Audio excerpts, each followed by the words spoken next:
Mesdames, Messieurs, bonsoir. Vous êtes sur la RTS, le journal. Voici les titres. Le dispositif pour ravitailler les populations de Dakar en eau se renforce de jour en jour. 500 camions font des rotations dans les zones sensibles et les quartiers qui reçoivent l'eau par intermittence. Le Premier ministre a pris part à la réunion du comité de crise. Extincteurs, triangle de signalisation, boîte à pharmacie.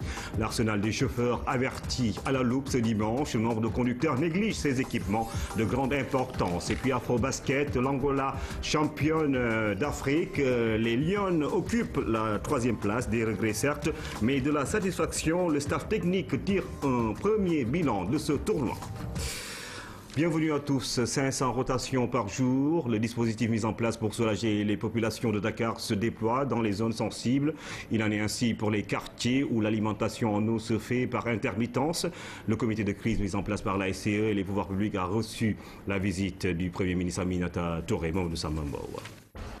Société des eaux du Sénégal, dans les locaux de la direction générale, le comité de crise mis sur pied suite à la panne survenue sur la conduite d'eau de Keur Momar Sarr en pleine discussion. Madame le Premier ministre, qui suivait les travaux à distance à travers les procès-verbaux et autres rapports, a tenu ce dimanche à participer à la réflexion. Le premier point de la rencontre a porté sur le dispositif de distribution d'eau dans les points dits sensibles. On a aujourd'hui donc 115 camions qui tournent sur l'ensemble du périmètre. C'est des camions qui font en moyenne 3-4 rotations. Nous avons indiqué à peu près le nombre de points sur lesquels les camions doivent aller. Et ces camions, pour assurer la sécurité et être sûr également qu'ils vont au bon point, sont accompagnés par les forces de l'ordre et un de nos agents. Et sur les sites, quand ils arrivent, ils sont encadrés par certains de nos collègues du service civique. Au départ, on parlait de 50 camions, 60 camions. Aujourd'hui, avec les prévisions d'aujourd'hui, nous avons 115 camions qui étaient prévus. Ils feront l'évaluation effectivement le soir, mais c'était une prévision de 115 camions. À cela s'ajoutent maintenant les bornes fontaines, les points d'eau qu'ils ont créés à travers donc, les différents quartiers. Et je crois que ça a beaucoup contribué effectivement à soulager les populations. Je pense que c'est important quand même de dire aux populations que nous faisons tout vraiment dans cette situation pour que l'approvisionnement des populations en tout cas puisse être effectivement assuré.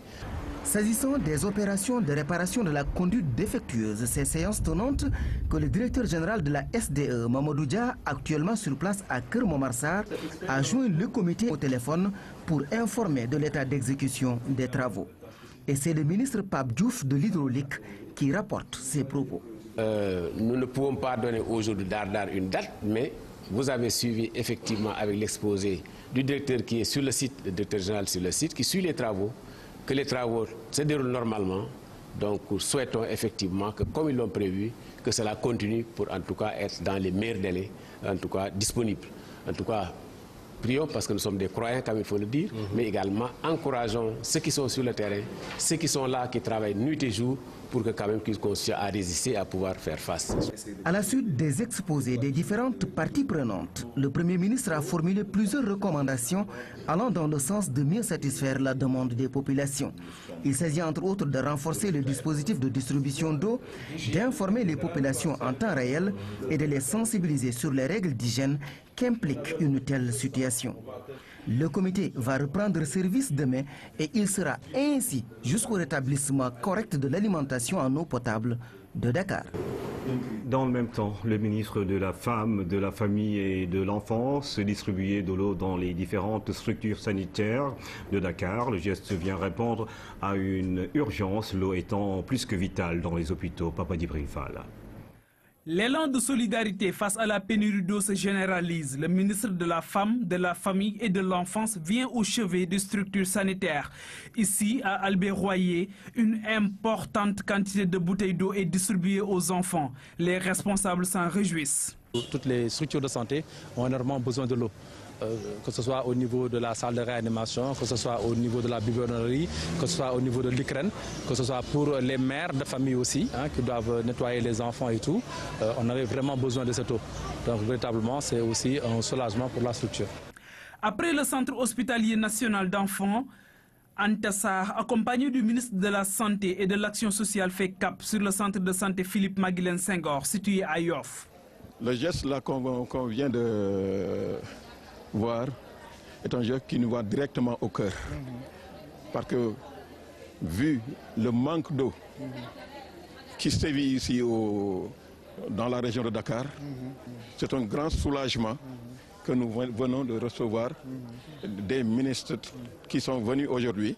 L'hôpital Roi Baudouin de Guédiawaye, autre réceptacle d'un nombre important de malades, ultime étape de la visite. Les malades et les responsables sont soulagés. Pour les autorités gouvernementales, le geste répond à l'enjeu national. Aujourd'hui aussi, j'ai choisi les centres de santé, les structures sanitaires, parce que je vois que ces structures sanitaires sont beaucoup plus confrontées aux problèmes d'eau.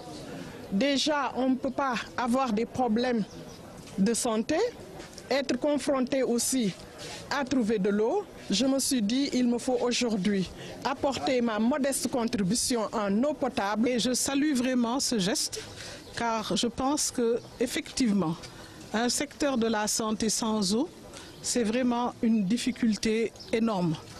Et donc, tous les appuis que nous avons pu recevoir, que ce soit au niveau même du gouvernement et des structures qui ont été mises en place, sous la houlette des différents préfets, gouverneurs et même sous-préfets, cela a déjà atténué le mal.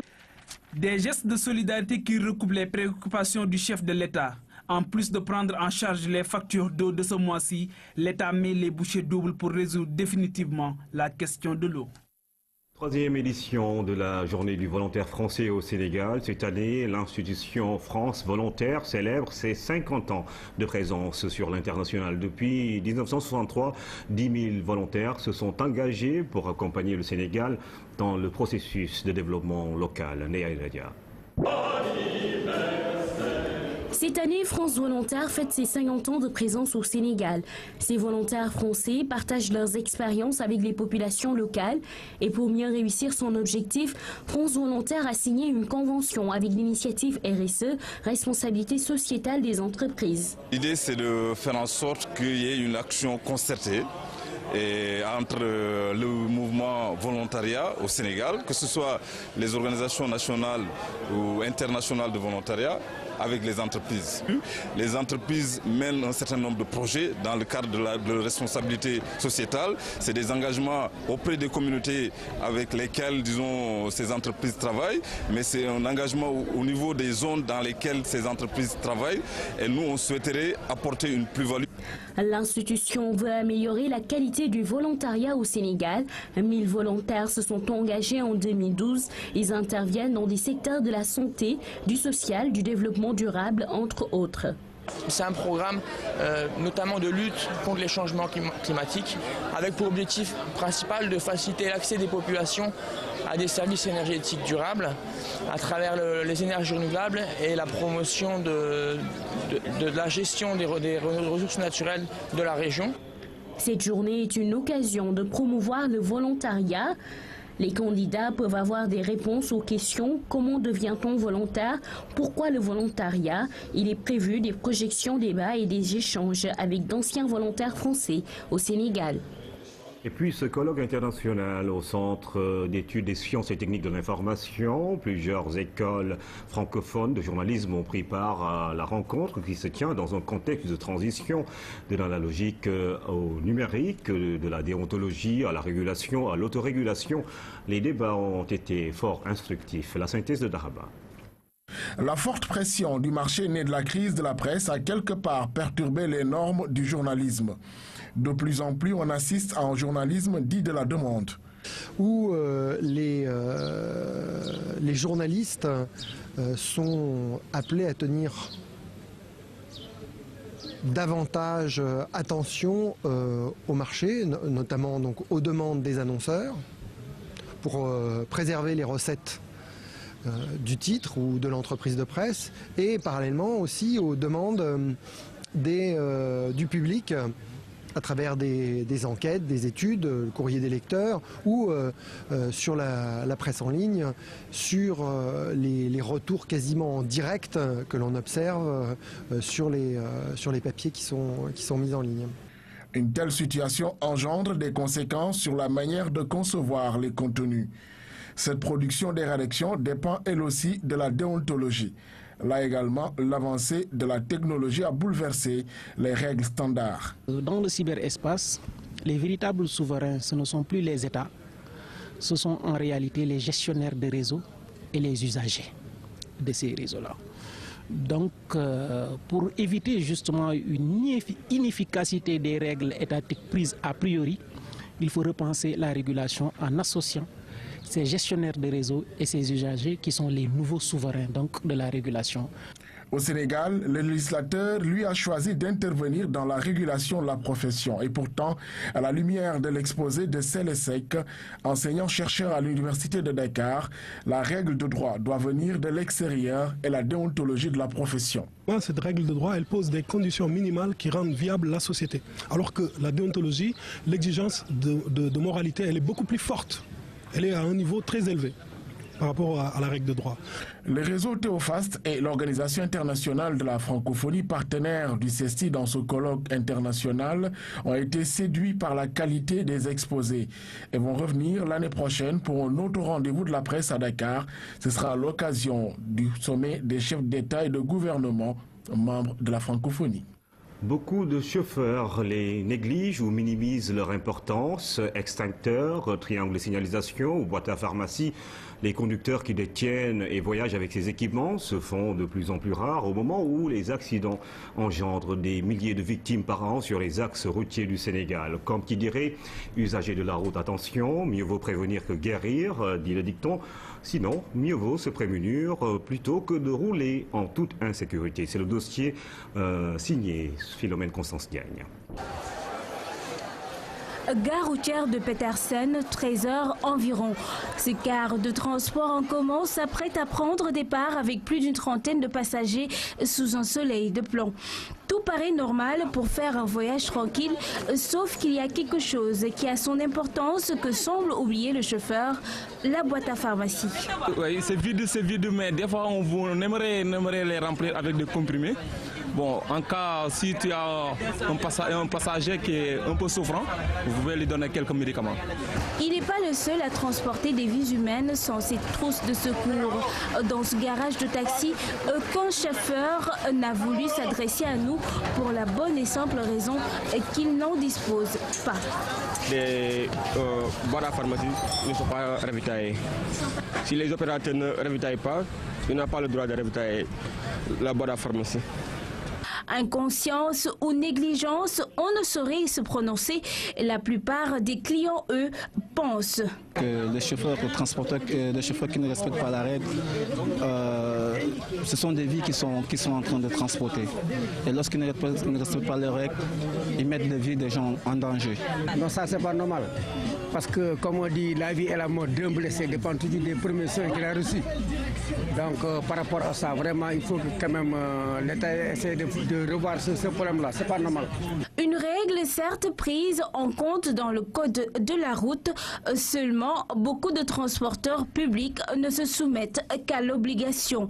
C'est le cas de l'utilisation des extincteurs et triangles de présignalisation.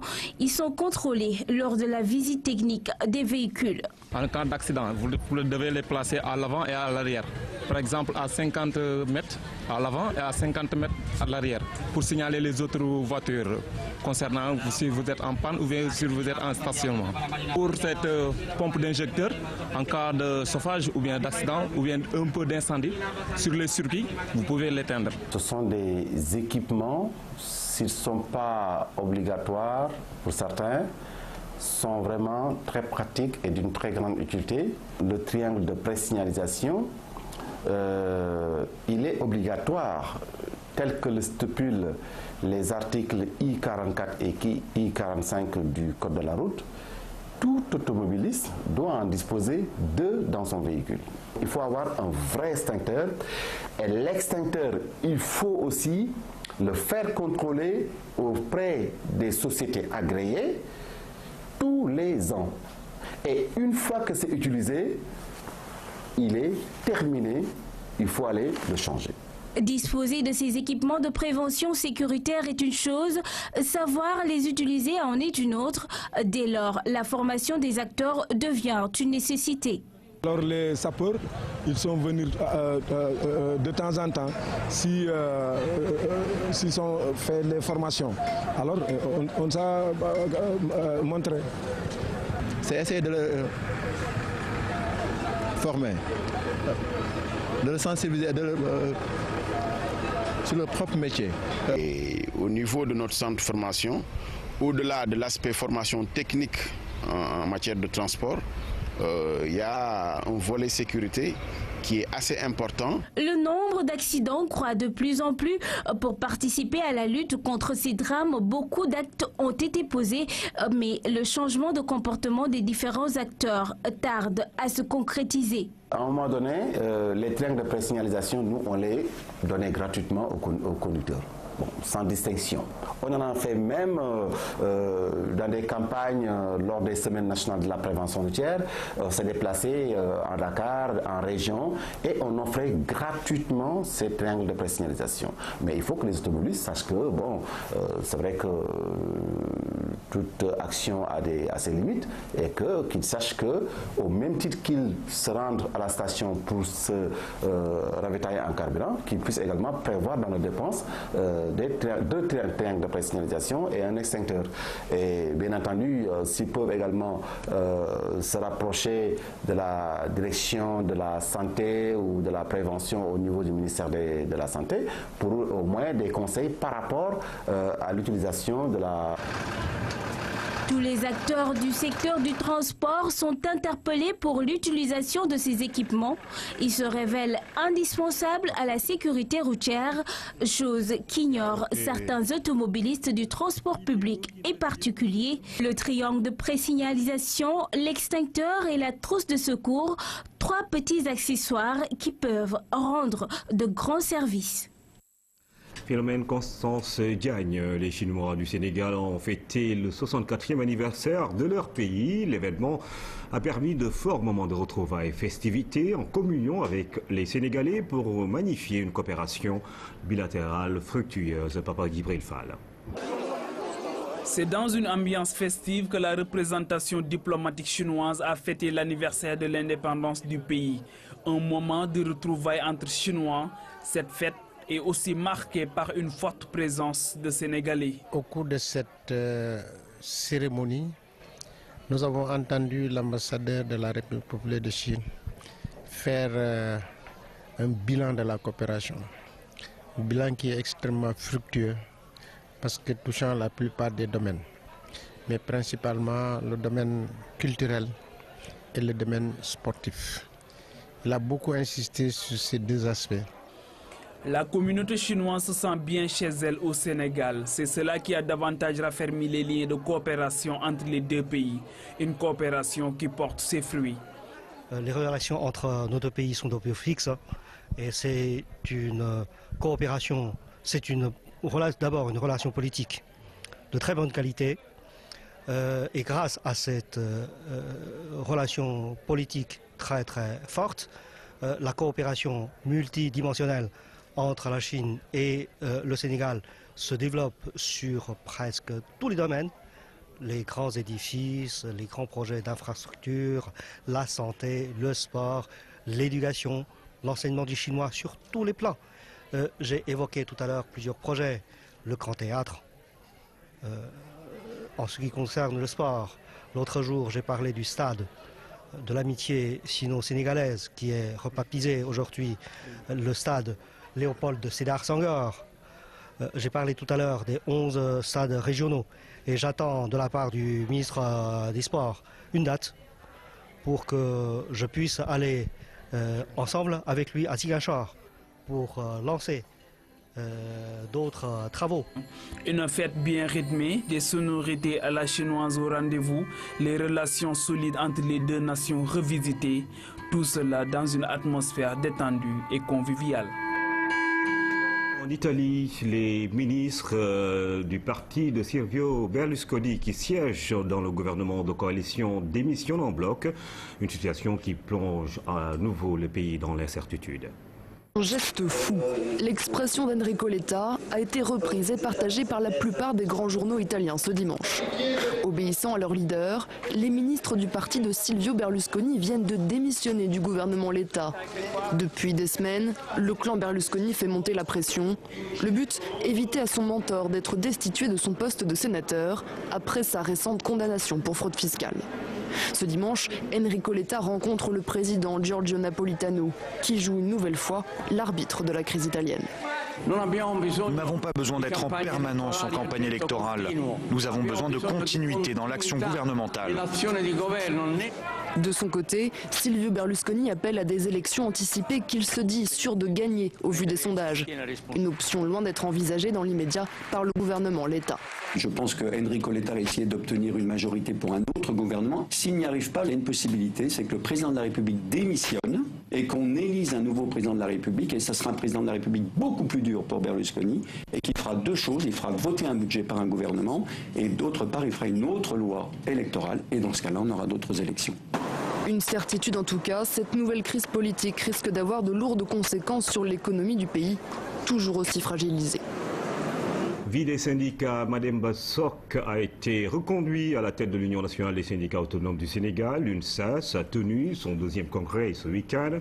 Le thème choisi cette année est bâtir son mouvement syndical fort et porteur de solutions alternatives crédibles pour l'émergence d'un développement durable codocène. Il n'y a ni vainqueur ni vaincu. Selon Mademba Sok, l'Union nationale des syndicats autonomes du Sénégal est un legs, héritage à préserver pour hisser le Sénégal vers l'émergence.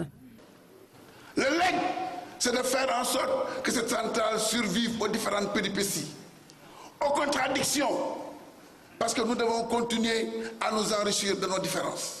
Venu présider la rencontre, le ministre du Travail s'est réjoui du déroulement du congrès. Il a exprimé le désir du gouvernement du Sénégal de renforcer l'unité des mouvements syndicaux. Le gouvernement a décidé de créer un haut conseil du dialogue social. Sa volonté est de faire en sorte que le dialogue social soit le socle de l'intervention à tous les niveaux, aussi bien au niveau national que dans les structures à la base. Et à ce titre, nous avons tous besoin d'avoir des centrales syndicales fortes, parce que cela permettra d'avoir des partenaires forts.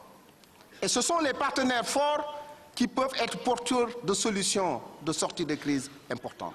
Des représentants venus du Mali, de la Mauritanie et de l'Espagne ont assisté à la rencontre. Le document du Congrès a répertorié les problèmes auxquels les travailleurs sont confrontés. Mademba Sok a exhorté le Congrès à trouver des solutions. Ces dernières devraient être communiquées au terme de la rencontre. C'est parti pour une série de formations au profit des marieuses du Sénégal. Pendant une semaine, 25 femmes seront initiées aux techniques d'hygiène liées à leur métier. Elles seront au total 125 à travers le Sénégal à bénéficier de cette formation qui a démarré par la région de Thiès. Ibrahim Ondong. La pêche, un secteur non négligeable dans l'économie nationale. Le segment de la production occupe à lui seul 1,3% du produit intérieur brut, une activité confrontée à certaines difficultés parmi lesquelles l'insalubrité. Elle constitue toujours une question d'actualité dans certains marchés et c'est tout le sens de ce séminaire de formation sur la professionnalisation des femmes marieuses dans les marchés aux poissons.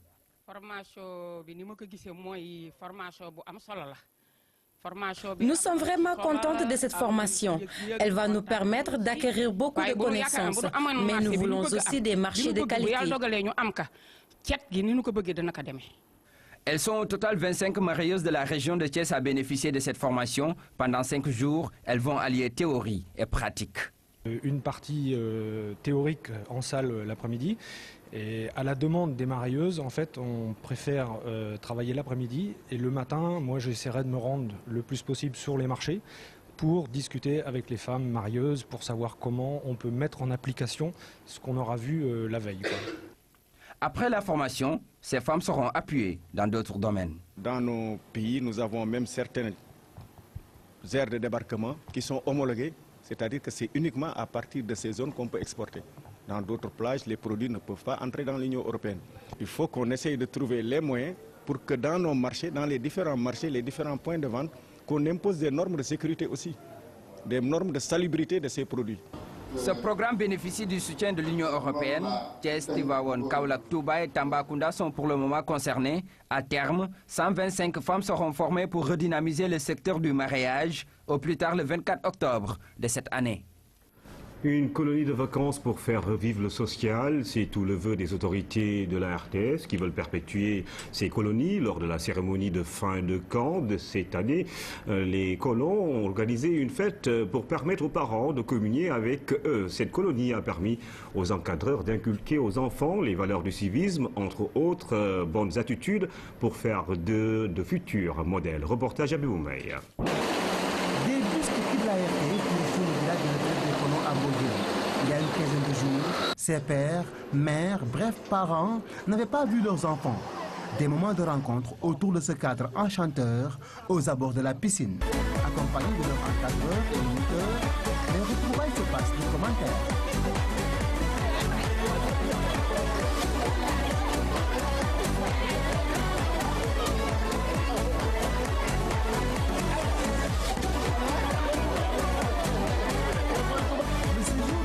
N'était pas que ludique, mais instructif, vu la richesse des activités qui tournent autour de la natation, avec des séances de secourisme, l'apprentissage des techniques de tissage et confection à base de matériaux de récupération, en passant par l'éducation artistique jusqu'à l'utilisation des technologies de l'information et l'enseignement des valeurs civiques pour coller au thème de cette colonie de vacances.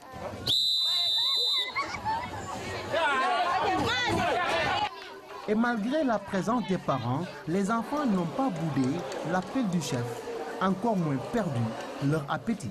Pour vanter les mérites de la colonie, les enfants s'improvisent maîtres de chœur, lutteurs en signature de contrat ou vainqueurs recevant le drapeau jusqu'aux séances de plaidoirie où les avocats défendent leurs clients avec toute l'aisance, le gestuel d'un enfant dans un rôle qui combat la timidité. Chers parents, nous avons fait ce que nous avons pu. Est-ce que nous avons réussi ou pas? Je ne sais pas. Nous avons exploité le projet pédagogique qui a vu naître un projet programme que nous avons exécuté en tenant compte certes de toutes les opportunités, mais également des contraintes de tous ordres. Les parents sont tout heureux de voir leurs enfants bien instruits et incarner des rôles qui leur permettent d'amorcer un bel avenir. Ce que j'ai vu aujourd'hui, nos enfants ont vraiment du talent. Et la colonie a donné de la valeur au talent de nos enfants. On remercie vraiment le directeur général et l'ensemble de son staff qui nous ont gratifié de ces moments très importants pour nos enfants et aussi pour la bonne marche de la RTS, parce que vous savez qu'on passe beaucoup de temps à la RTS et nos enfants ne sont pas à nos côtés à chaque jour. Donc ça fait quelque chose pour qu'ils puissent sortir, aller voir ailleurs, découvrir et puis apprendre. Je suis très ravie ici, je suis une maman comblée parce que vraiment la colonie a vraiment très bien réussi. Venu représenter le directeur général de la RTS, le directeur des ressources humaines place cette initiative dans le cadre purement social au sein de l'entreprise. L'ambiance que nous avons vécue aujourd'hui ensemble, cette ambiance-là, c'est celle que Racine Talla, le DG de la RTS, voulait faire revenir à la RTS. L'objectif de Racine Talla, c'est de faire revivre le social à la RTS. Et c'est dans ce cadre-là que cette colonie a été organisée. Mention spéciale a été décernée aux encadreurs de la RTS qui ont pu tirer leur épingle dans ce qui était loin d'être un jeu d'enfant, mais une lourde responsabilité de la gestion de ces membres qui jubilent, signe d'une réussite totale de la mission. C'est donc la colonie de vacances 2013 avec les enfants de la RTS. Sport Afro-Basket, le Sénégal termine à la 3e place du tournoi. Les Lions ont battu le Cameroun par 56-53, un match où le suspense a prévalu tout au long. Abdoulaziz Ban. Marie, il faut provoquer la faute. Le panier de la délivrance. Oh, le tir de Marie.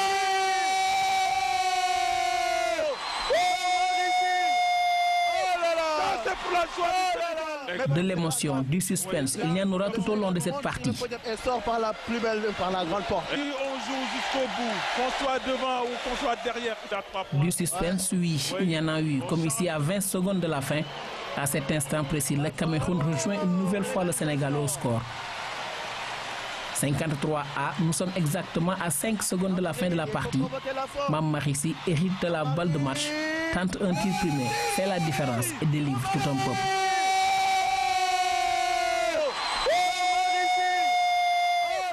Les Lions s'adjugent de la plus belle des manières la 3e place, 56 à 53 devant le Cameroun. Une récompense méritée pour l'une des équipes qui aura été l'une des meilleures de cet Afrobasket. Merci à ces jeunes filles. Côté sénégalais, donc, la satisfaction est au rendez-vous malgré la défaite face à l'Angola en demi-finale. L'Angola qui a remporté ce tournoi.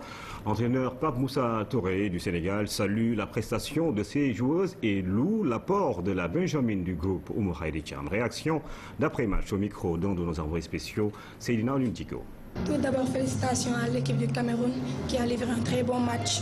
Elles n'ont pas démérité, donc on les encourage. Ce n'était pas un match facile pour nous et puis on s'est battu jusqu'à la dernière seconde. Grâce à un joli panier de Marie ici présente, on a eu la victoire finale. Je suis émue parce que voilà, peur qu'on nous gagne aujourd'hui. Et déçu de ne pas remporter l'or surtout et de ne pas jouer la finale. Je pense pour ce match, on a joué une très belle équipe du Cameroun qui est physiquement très très forte. Vous avez les filles, elles ont des appuis, elles ont un bon démarrage, elles ont un bon basket. Il n'y a pas beaucoup de déchets dans le basket, bien qu'il n'y a pas la taille, mais elles sont très très physiquement très fortes et elles sautent vraiment très haut. Alors nous on a essayé de continuer, on a fait la zone, ça a marché, on a changé une autre défense.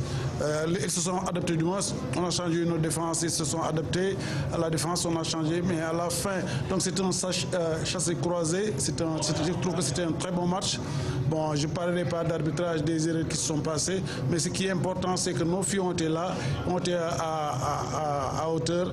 Et j'apprécie beaucoup la réaction de Oumou Khayri sur le terrain qui a montré qu'elle est capable, qui a montré qu'elle a de l'avenir et que l'équipe devrait compter sur elle. Encadrée par ses grandes sœurs qui lui ont transmis cette fougue, cette rage de gagner. Et ce qui explique le dernier panier de Mamari qui a beaucoup joué. Je l'ai forcé à jouer plus de temps que prévu parce qu'on n'avait pas le choix. Donc elle était là, il a montré à la fin qui elle est, une joueuse professionnelle et elle a réglé les problèmes. Donc c'est ça qu'on attend d'une professionnelle, c'est ça qu'on attend d'une joueuse exceptionnelle et elle a été là au bon moment. Le Sénégal qui finit donc 3e de ce tournoi, remporté par l'Angola face au pays organisateur, le Mozambique, score final 64 à 61. Démarrage des 27e éditions des phases nationales de football. Thiès et Louga accueillent les compétitions sportives et culturelles du 28 au 29 octobre. La cérémonie d'ouverture a eu lieu hier à Thiès en présence des ministres du sport et celui des forces armées. Mansour Saoua. «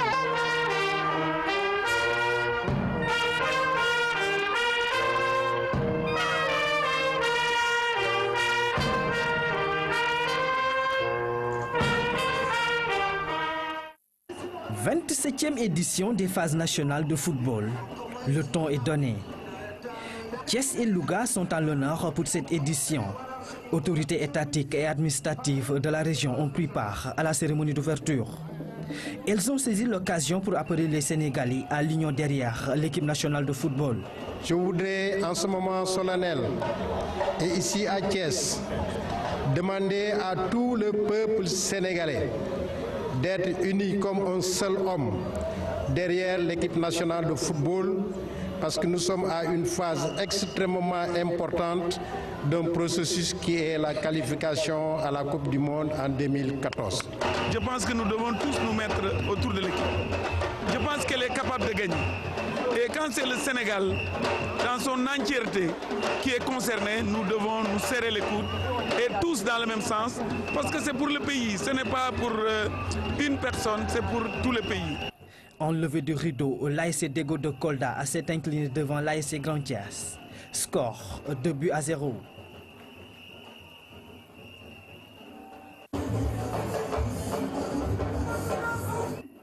Dès la première minute, les Thiessois ont pris le match en main en ouvrant le score à la deuxième minute de jeu. Un but malheureusement qui a échappé à l'objectif de la caméra.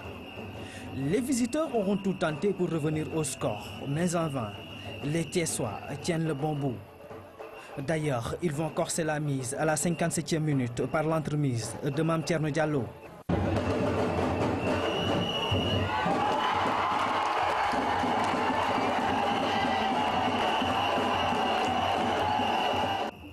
Deux buts à 0 au terme du temps réglementaire. On a eu la chance de marquer très tôt, mais il y avait une bonne réaction de l'adversaire sur le plan physique.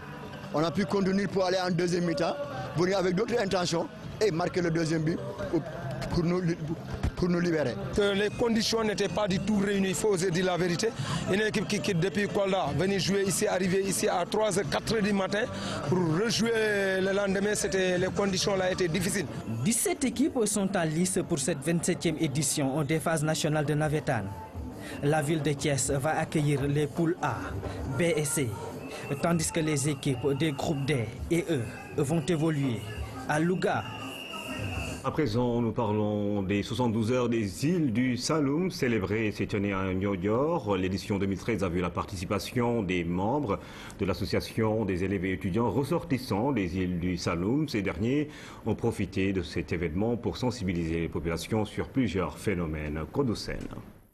Élèves et étudiants ont encore emprunté la pirogue, direction Niodior. Un récital de Coran pour ouvrir la 9e édition des 72 heures des îles du Saloum.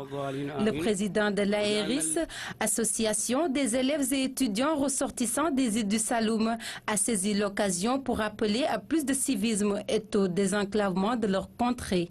Ce que demande la zone, c'est un petit coup de pouce. À travers une électrification, à travers une adduction d'eau, mais aussi lutter contre le désenclavement et par ricochet l'érosion côtière. Autorités locales et administratives ont toutes pris part à la cérémonie. Un prétexte pour les étudiants d'évoquer le problème de logement auquel ils sont souvent confrontés. À chaque budget, on prévoyait une somme pour les étudiants. En tout cas dans le cadre des dépenses de l'enseignement. Cette année, puisque le cadre est déjà mis en place, on a pu faire un engagement d'une valeur de 500 000 qu'on va mettre à leur disposition pour essayer pour les accompagner dans la location des chambres, etc. L'édition 2013 a comparé Lamine Mayansar. Il a offert un lot d'ordinateurs à l'association. Et comme un bon pays serrère, la danse est au rendez-vous sous les cocotiers, façon de finir la fête en beauté. C'est par ce petit voyage en pays serrère que se termine cette édition. Madame, Monsieur, merci de suivre l'actualité tous les jours sur la RTS. Rendez-vous dans quelques heures pour d'autres informations. Passez un bon début de semaine.